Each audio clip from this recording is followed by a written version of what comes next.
কি রে, তোর কি হয়েছে? মুখটা ওরকম কালো করে দাঁড়িয়ে আছিস কেন? মা, তুমি আমাকে কেটে টুকরো করে রান্না করছো না কেন? আমিও তো ওই মাছটার মতোই অসহায়। একটা অসহায় জীবকে হত্যা করে খাওয়াটা কি কোনো মানুষের শোভা পায়? আজ থেকে যদি তুমি রান্নাঘরে মাছ নিয়ে আসো, তাহলে এখানকার রান্না করা কোনো খাবার আমি খাবো না। এটাই আমার স্থির সংকল্প। ছেলের যুক্তিসঙ্গত কথা শুনে মাতা রামরঙ্গিনী দেবী আশ্চর্য হয়ে গেলেন এবং সপরিবারে চিরতরে মাছ মাংস পরিত্যাগ করলেন।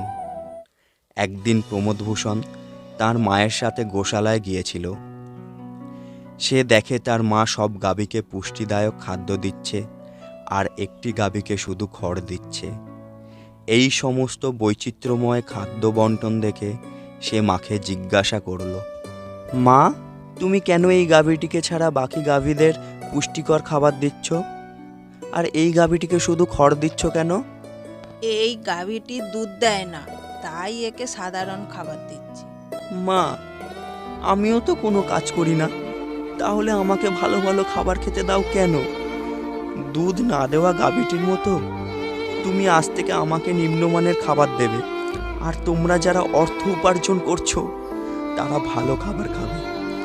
যখন থেকে আমি অর্থ উপার্জন করে পরিবারের আর্থিক সহায়তা করতে পারবো, তখন থেকে তুমি আমাকে ভালো খাবার দেবে। প্রমোদভূষণের কথা শুনে সেদিন থেকে রামরঙ্গিনী দেবী গাভীদের খাবার দেওয়ার সময় পক্ষপাতমূলক দৃষ্টিভঙ্গি ত্যাগ করলেন।